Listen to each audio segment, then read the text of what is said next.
اور اگر وہ سچ ثابت نہ ہوئی تو اس کو قتل کر دیا جاتا ہے۔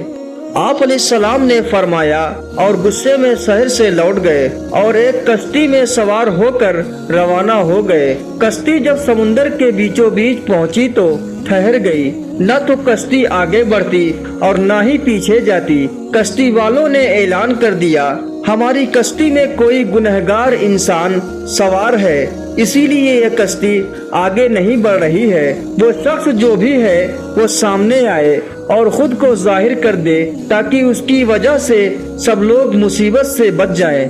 پھر حضرت یونس علیہ السلام فرمائے کہ وہ گناہگار انسان میں ہوں، کیونکہ اپنے شہر سے نکل کر کشتی میں سوار ہونا یہ ایک خوف کی وجہ سے تھا، اللہ کے حکم سے نہیں تھا، اور اللہ کے حکم کے بغیر اس طرح شہر کو چھوڑ دینا حضرت یونس علیہ السلام کی پیغمبرانہ شان میں ایک گناہ متعین ہے، کیونکہ پیغمبر کا ہر کام اللہ کے مرضی کے مطابق ہوتا ہے، اللہ کی مرضی کے بغیر کچھ نہیں کرتے۔ اس کے بعد حضرت یونس علیہ السلام نے فرمایا، مجھے دریا میں ڈال دو تو تم سب لوگ اس عذاب سے بچ جاؤ گے۔ مگر کشتی والے ان کی بات پر تیار نہ تھے۔ وہ بولے، میں آپ کو کیسے سمندر میں ڈال سکتا ہوں؟ آپ تو ایک نیک انسان لگتے ہیں، آپ کیسے گناہگار ہو سکتے ہیں؟ اس کے بعد ان لوگوں نے قرآن اندازی کی جس میں یونس علیہ السلام کا نام نکلا، تو لوگوں کو اس بات پر تعجب ہوا اور ان لوگوں نے کئی مرتبہ قرآن اندازی کی، لیکن ہر مرتبہ آپ علیہ السلام کا ہی نام آتا۔ آخر کار کشتی والوں نے آپ علیہ السلام کو اٹھا کر پانی میں ڈال دیا، اور اسی دوران ایک بہت بڑی مچھلی نے آپ علیہ السلام کو نگل لیا۔ حضرت یونس علیہ السلام 40 سال تک مچھلی کے پیٹ میں قید رہے، مگر اس حالت میں حضرت یونس علیہ السلام نے ایک آیت کریمہ کی تلاوت کی۔ وہ آیت کریمہ اس طرح سے ہے، لا الہ الا انت سبحانک انی کنت من الظالمین۔ یونس علیہ السلام 40 سال تک مچھلی کے پیٹ میں اس آیت کریمہ کی تلاوت کرتے رہے۔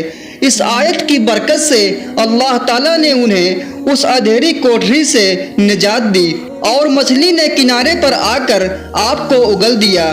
مچھلی کے پیٹ کی گرمی سے ان کے بدن پر کوئی بال نہیں بچا تھا۔ اللہ تعالیٰ نے ان کے قریب ایک درخت اگا دیا جس کے پتوں کا سایہ آپ علیہ السلام کے لیے راحت کا سبب بن گیا، اور ایک جنگلی بکری اللہ کے حکم سے صبح شام آپ کے پاس آ کر کھڑی ہوتی اور آپ اس کا دودھ پی لیتے۔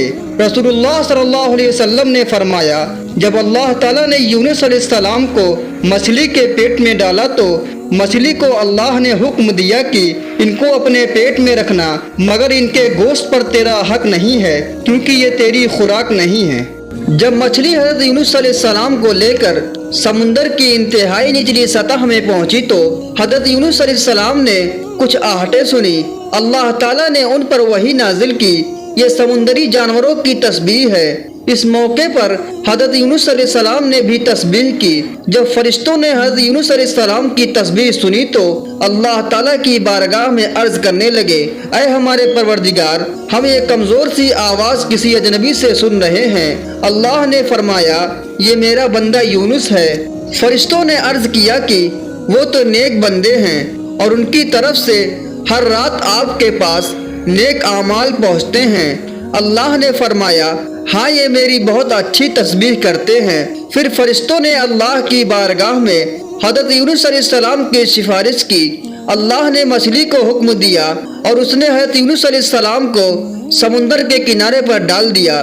جب حضرت یونس علیہ السلام کی صحت بہتر ہوئی تو حضرت یونس علیہ السلام اپنی قوم میں تشریف لائے اور سب لوگ انتہائی محبت اور احترام کے ساتھ پیش آ کر آپ پر ایمان لے آئے۔